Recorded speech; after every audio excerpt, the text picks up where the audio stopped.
Oke. Oke. Nah, tadi kontroversi nick. Wah, nick semua orang yang punya nick akan membayar otomatis bayar pajak. Bayi baru lahir dipajakin bilangnya gitu kan. Bayi kan udah ada nicknya kan? Iya, masa langsung dikenain pajak? Anak-anak kalau lihat kartu keluarga kita itu kan semua ada nicknya. Apakah semua itu harus bayar pajak?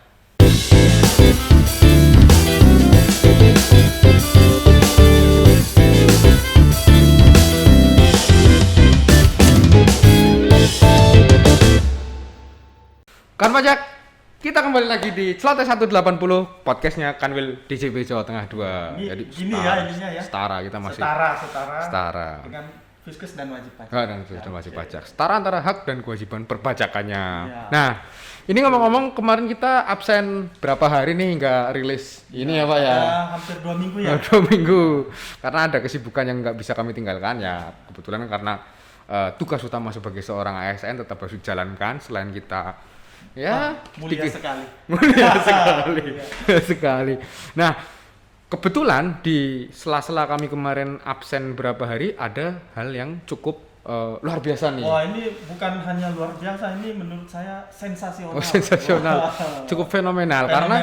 Karena ini mengukir sejarah baru ternyata Pak Timon ya. Betul. Dan ini ada nyambungnya dengan podcast kita yang kemarin.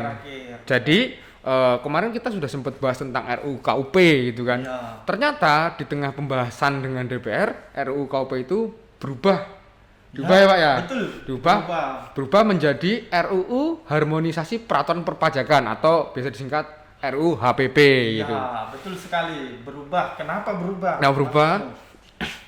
Kenapa berubah? Ini yang ingin mau kita bahas nih. Ya, ini yang mau kita bahas sama nanti kita bahas juga beberapa item yang diatur dalam RUU HPP itu ini, tadi termasuk yang menimbulkan cukup banyak kontroversi selama ini di masyarakat.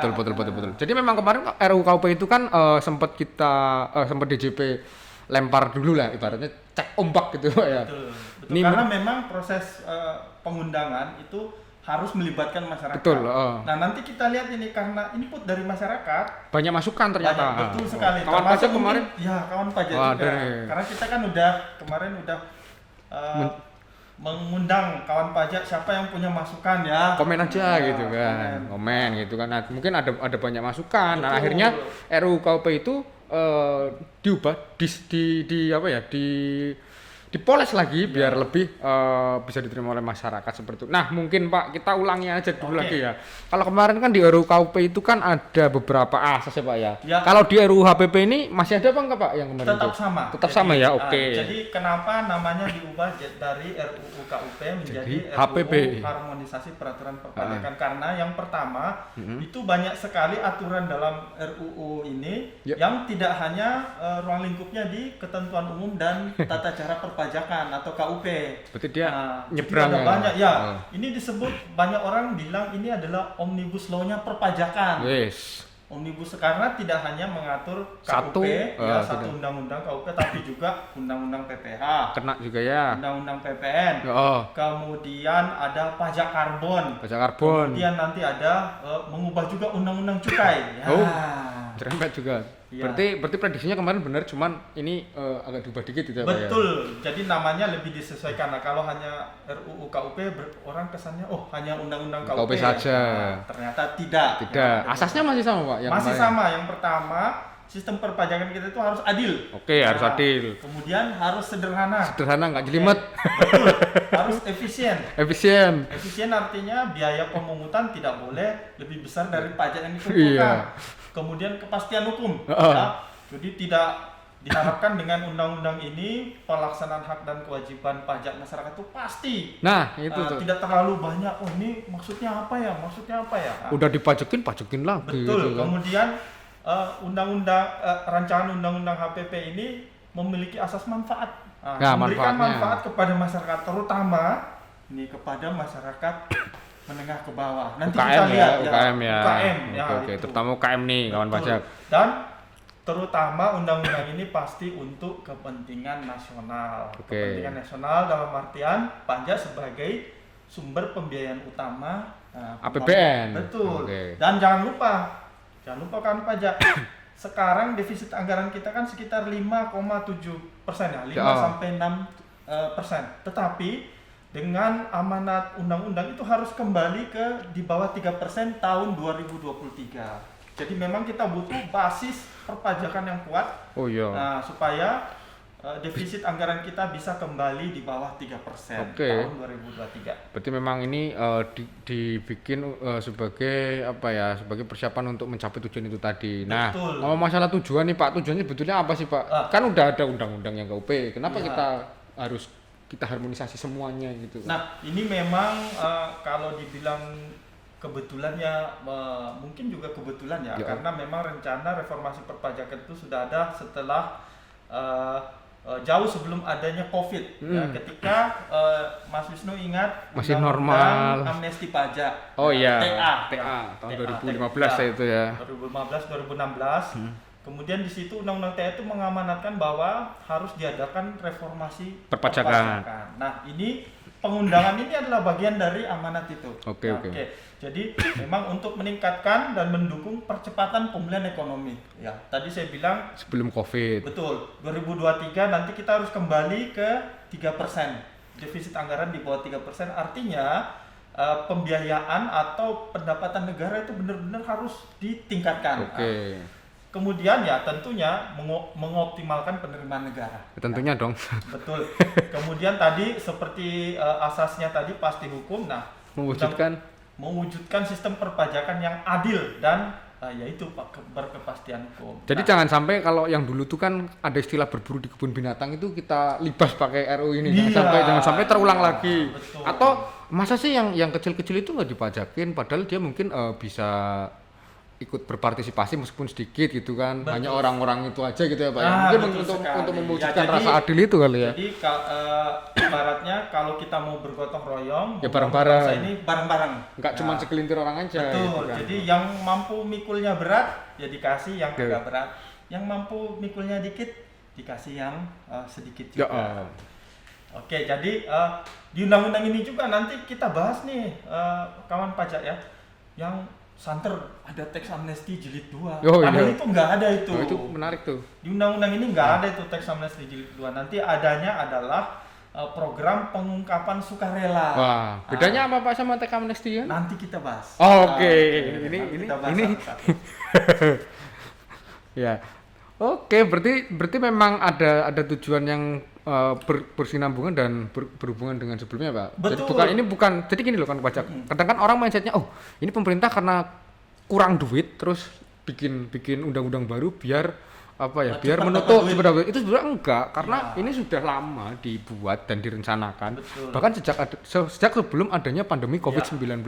Tetapi memang adanya pandemi COVID-19 ini menjadi salah satu pertimbangan. Betul, menjadi gitu. Salah satu faktor yang lebih mendorong. Betul, ini sistem perpajakan kita ini harus lebih diperkuat karena ternyata saat pandemi pajaklah yang menjadi andalan. Nah, itu kan pajak yang menjadi andalan. Ternyata pajak yang kan pajak bayarkan itu menjadi andalan. Betul, dan pajak yang menjadi andalan itu ya ini keikutsertaan dari semua sahabat pajak gitu. Terus kalau isinya sendiri Pak di RUU harmonisasi peraturan perpajakan ini karena tadi beda apa enggak sama yang kemarin kita bahas? Kemarin kita bahas RUU KUP kan udah wah ini ternyata. Kalau saya katakan persentasenya sekitar 80 atau 90% sama yang kita bahas kemarin ya. Oh gitu ya. Ada beberapa yang lanjut pembahasan, ada yang disesuaikan, ada yang dibatalkan. Oke. Ya, jadi kemarin ada kita sempat isu-isu bagaimana pajak karbon, apakah lanjut di sini, bagaimana itu cukai plastik, lanjut nggak di sini. Kemudian AMT ya, ada yang ingat nggak AMT? Kalau belum nanti lihat podcast kita yang kedua apa ketiga ya. AMT alternatif minimum tax itu lanjut nggak? Lanjut ya. Kalau yang itu Pak kemarin kan banyak pemberitaan tentang katanya Nick mau dijadikan NPWP, masuk itu di situ. Nah, masuk. Masuk. Nah, gimana tuh Pak ceritanya Pak? Jadi kemarin saya naik Grab ini Mas Wisnu, langsung ditanyain sama supir Grab, Bapak kerja di mana? Kerja di pajak. Itu ya Pak. Sekarang kalau punya NIK harus bayar pajak ya. Gitu. Ya itu kan bisa menjadi ini. Betul. Mispersepsi Pak di masyarakat. Sekali. Jadi memang di RUU harmonisasi peraturan perpajakan ini walaupun RUU ini sudah disetujui. Oke, udah disetujui ya. oleh, DPR. RI. Langkah selanjutnya adalah menunggu pengundangan, artinya kalau bisa saya bilang tinggal diteken nama Pak Presiden. Oh gitu ya. Oke. Jadi tapi sebelum diteken kita nyebutnya masih RUU. RUU ya, belum jadi undang-undang gitu. Betul. Oke. Nah, tadi kontroversi NIK. NIK semua orang yang punya NIK akan membayar otomatis bayar pajak. Bayi baru lahir dipajakin bilangnya gitu kan. Bayi kan udah ada NIK-nya kan? Iya, masa langsung dikenain pajak? Anak-anak kalau lihat kartu keluarga kita itu kan semua ada NIK-nya. Apakah semua itu harus bayar pajak? Ternyata tidak. Tidak. Jadi valid ya? Valid. A1 nih valid. Ya. Kenapa logikanya pengaturannya gini Mas Wisnu, bahwa betul NIK akan dijadikan NPWP. Tetapi itu hanya sebagai sarana administrasi. Jadi ketika seseorang sudah memenuhi syarat subjektif dan objektif untuk membayar pajak, dan dia mendaftarkan diri untuk mendapatkan NPWP, nanti tidak dikasih nomor yang berbeda. Tapi dikasih nomor yaitu NIK-nya. NIK gitu. Itulah yang akan berfungsi sebagai NPWP-nya. Berarti nggak langsung aktif? Ya, nggak serta-merta punya NIK langsung aktif jadi NPWP dan harus membayar pajak, enggak. Jadi tetap ada syarat-syaratnya.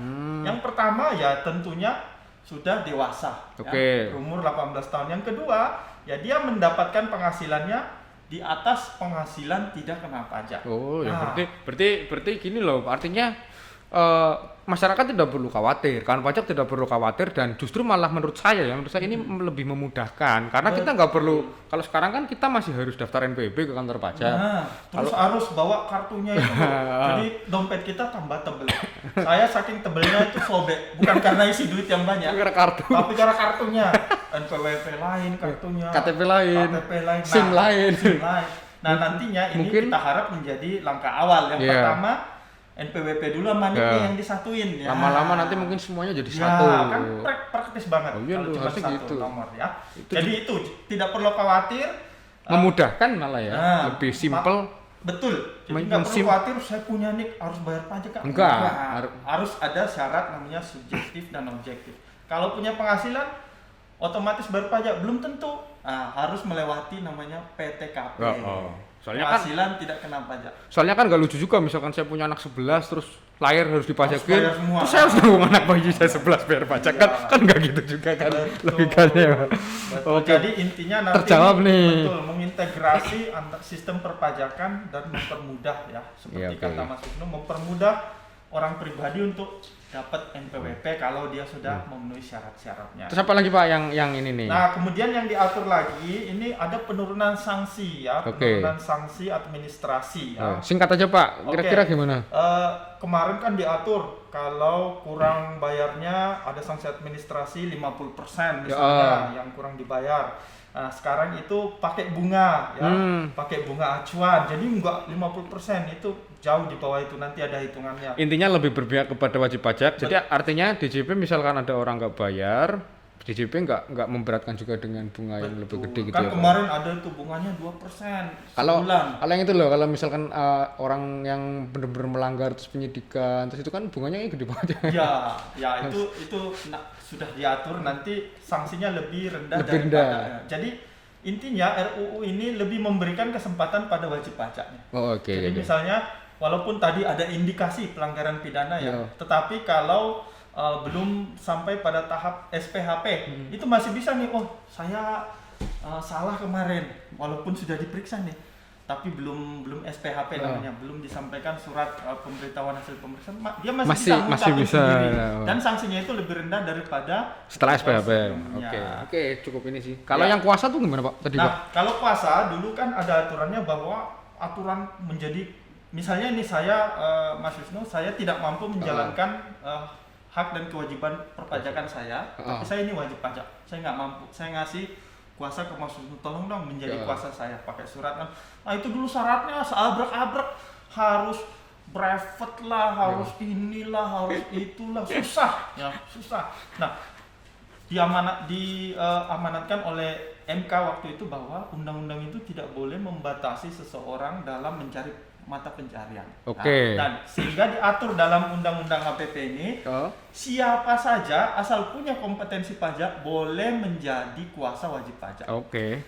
Tetapi kalau misalnya kuasanya itu adalah suami istri atau keluarga sedara semenda sampai derajat kedua, itu nggak perlu klausul kompetensi pajak. Jadi mau dia ngerti pajak atau enggak, dia bisa menjadi kuasa asal dia itu tadi suami istri atau keluarga sedara atau semenda sampai derajat kedua. Artinya kalau masih keluarga masih bisa. Masih bisa walaupun tidak ngerti pajak. Saya kakaknya, saya adiknya masih bisa. Yang penting surat kuasa. Pakai surat kuasa. Jadi nggak dibatasi lagi, harus ini harus itu. Kalau yang itu Pak, yang buat UMKM sendiri ada nggak Pak? Nah ini penting sekali. Kan yang sebenarnya gini loh, kalau pajak itu kan kalau yang untuk orang-orang kaya mungkin mereka it's okay lah. Tapi kalau UMKM demi pemerataan itu mungkin kan harus ada perlakuan khusus gitu. Ini Pak, nanti makanya Mas Wisnu, podcast kita kali ini tentang undang-undang HPP mungkin bisa 2 atau 3 seri kita bahas. Ini kita batasin aja. Ya. Jadi karena tentang keadilan ini sangat diperhatikan di RUU ini. Nah, jadi nanti kita lihat tuh, orang kaya akan dipajakin lebih, sementara yang penghasilannya kurang itu akan dipajakin lebih sedikit. Iya, harus gitu. Yang pertama, pajak terhadap UMKM. Selama ini sampai dengan 4,8 miliar yang kita kenal namanya dengan PPh final atau PP 23 itu harus membayar 0,5%. Iya, 0,5%. Walaupun dalam masa pandemi itu ditanggung oleh pemerintah. Nah, dengan undang-undang ini, dengan RUU HPP ini, nanti yang penghasilannya sampai dengan 500 juta UMKM itu nggak perlu bayar yang 0,5 itu. Oh ya. Nggak perlu. Iya, jadi kemarin ya mbok-mbok yang di pasar itu kan tetap selama ini bayar kan 0,5. Sekarang kalau omsetnya nggak sampai 500 juta setahun nggak perlu. Setahun ya Pak ya? Ya setahun 500 juta bagi 12 berapa itu ya? Kira-kira ya berapa juta? Ayo. 30-an lah kira-kira ya. 30-an juta lah ya. 30-40-an juta ya. Ya, nanti kawan pajak hitung ya penghasilannya. Kalau yang usaha UMKM dengan penghasilan di bawah 500 juta itu tidak lagi akan membayar pajak walaupun hanya 0,5%, enggak. Omsetnya itu ya? Betul. Omsetnya. Berarti mungkin kalau misalkan usahanya jualan ayam gitu, yang kecil-kecilan, jualan sayur, mungkin saya nggak sampai 500 juta setahun Pak, nggak perlu bayar pajak. Nggak perlu. Walaupun selama pandemi itu ditanggung pemerintah ya. Pemerintah. Tapi nanti kedepannya nggak perlu lagi. Nggak perlu lagi. Nah, yang sampai dengan 500 juta. Nah, yang menarik lagi, kemarin kita udah bahas masalah AMT, alternatif minimum tax. Ternyata katanya dianulir Pak. Betul nggak? Di undang RUU ini pemberlakuan penerapan AMT ini dibatalkan. Ya, jadi kemarin kan kita bahas tuh ada beberapa perusahaan yang rugi terus kok tetap jalan. Nah, pemerintah kan berencana memajaki itu yang di rancangan awal RUU ini. Batasan bawahnya ditentukan ya. Nah, ternyata itu dibatalkan. Pertimbangannya adalah ya termasuk keberpihakan kepada usaha kecil. Bagaimana dengan usaha kecil yang benar-benar rugi? Oh iya. Karena nanti kalau misalnya itu diberlakukan sapu jaga juga. Ya, kena juga. Kena juga gitu kan. Terus pertanyaannya kan kemudian lalu gimana memajakin yang tadi yang sengaja bikin rugi bertahun-tahun tapi jalan terus, ini perusahaan besar ya kok rugi. Nah, nanti akan diatur lebih lanjut itu penerapannya sesuai dengan pasal 18 ayat 3 di RUU ini. Oke. Nanti dilihat kewajaran usahanya, kelasiman usahanya bagaimana. Tetap akan dicari jalan untuk memajaki yang nakal-nakal ini. Nah, tetapi nanti khusus untuk AMT ini dibatalkan dulu. Oke, jadi mungkin cukup menarik nih ya kawan pajak. Mungkin masih ada yang belum kita bahas, nanti kita bahas masih banyak. Jadi mungkin di bagian kedua aja. Ini part 1 ya. Tapi part 1 nanti sampai part 3 ini kayaknya. ini ya nggak apa-apa, kita part 3. Tapi nggak bosen kan ya kalau saya sama Pak Timon, soalnya kemarin rencana mau ganti narsum tapi narsumnya sementara masih ada kegiatan lainnya Pak Timon. Ya nggak apa-apa, intinya selama kita menyampaikan sesuatu yang bermanfaat buat sahabat pajak, kita tetap semangat. Jangan lupa juga subscribe terus follow. Dengerin juga yang di Spotify juga ada Pak. Spotify juga ada. Sama sih. Tapi kalau lewat YouTube kan bisa lihat orangnya. Bisa lihat orangnya, orang ganteng-ganteng ini. Oke, mungkin kamu ada lagi? Komen komennya mau nanyain apa ya. Nah, itu. Nanti di sesi-sesi berikutnya akan kita bahas tuh yang tadi isu-isu teks amnesti. Nah, itu tuh. Ada beneran nggak? Katanya dulu teks amnesti terakhir kok ada lagi. Ada lagi. Nanti kita jelaskan. Jangan-jangan ganti nama doang nih. Gitu kan Pak gitu ya. Oke, kawan pajak mungkin episode kali ini cukup. Ya. Nanti kita lanjutkan lagi di bagian kedua biar nggak terlalu panjang ya. Oke. 180 See you, bye bye.